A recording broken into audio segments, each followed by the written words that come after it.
السلام علیکم۔ 9 اپریل 2022 کی شام تھی۔ میں دنیا ٹی وی میں کام کرتا تھا۔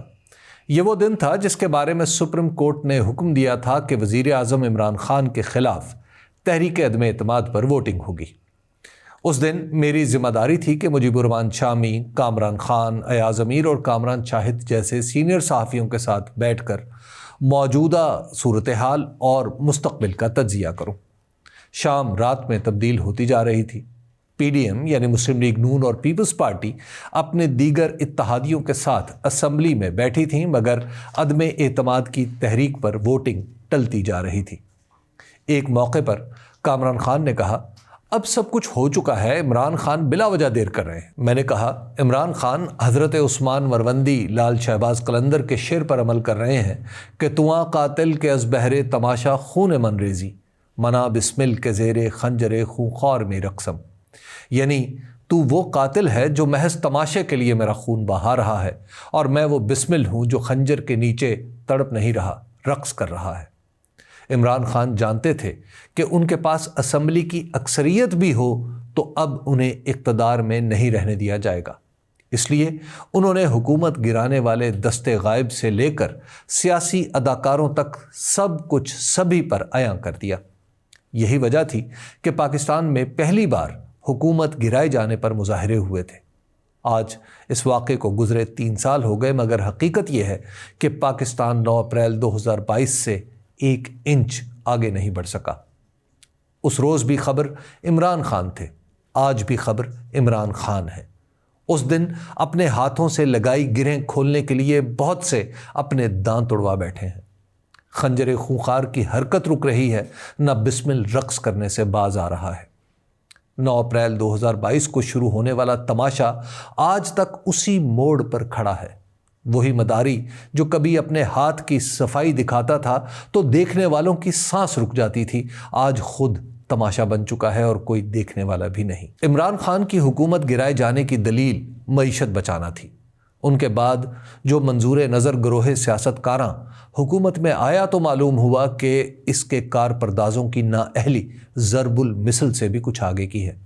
ڈالر جو تحریک عدم اعتماد پیش ہونے سے پہلے 175 روپے کا تھا، یکا یک 200 روپے کی حد کو توڑتا ہوا 300 روپے سے بھی اوپر جا پہنچا۔ اسی تناسب سے قرضے بڑھ گئے اور مہنگائی بھی۔ بڑی بڑی باتیں کرنے والے اس گروہ کے پاس معیشت چلانے کا واحد نسخہ IMF کے قدموں میں گر جانا تھا، سو یہی ہوا، اور ملکی معیشت کو ایسی بریک لگی کہ اس کا چلتا ہوا ہر پہیہ رک گیا۔ ملک جو 6% سالانہ کی شرح سے آگے بڑھ رہا تھا، اب 3% کی شرح سے آگے بڑھ جائے تو بڑی بات ہوگی۔ روزگار کے محدود ہوتے ہوئے مواقع اور مسلسل کم ہوتی ہوئی آمدنیاں غریب کو غریب تر بناتی چلی جا رہی ہیں، اور حکومت ہر روز اعداد و شمار کے گورکھ دھندے سے ثابت کرتی ہے کہ سب کچھ ٹھیک ہے۔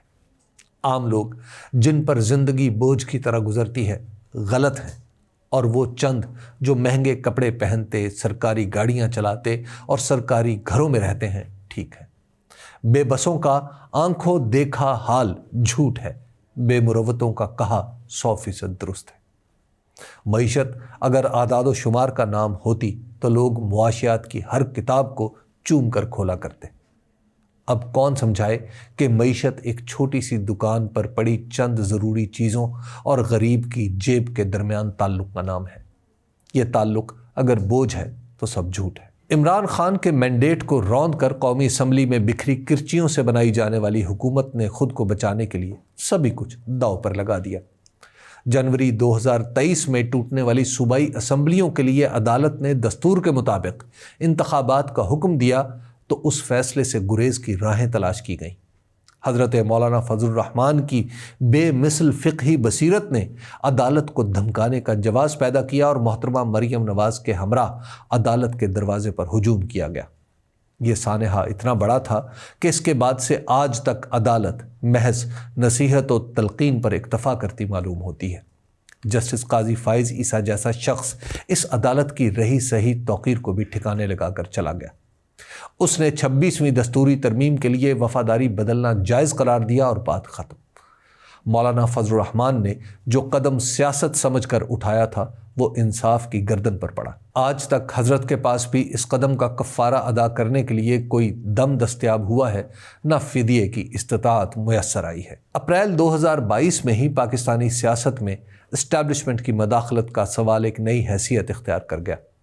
پہلے جو کچھ سرگوشیوں میں کہا جاتا تھا، پچھلے 3 برسوں کے دوران بآواز بلند کہا جانے لگا۔ وہ طاقت جو عوام کی نظروں میں ہمیشہ ثالث کی حیثیت رکھتی تھی، یکا یک فریق بن گئی۔ یہ سوال پاکستان کے اندر طاقت کے ڈھانچے کی تنظیم نو کا ہو گیا۔ اس طرح کے سوالات کا جواب کسی ایک متعین واقعے سے ملتا ہے، نہ کسی کمرے میں ہونے والی بحث نتیجہ خیز ہوتی ہے۔ دنیا بھر کے جمہوری ملکوں میں الیکشن ہی اس طرح کے سوالات کا جواب دیتا ہے۔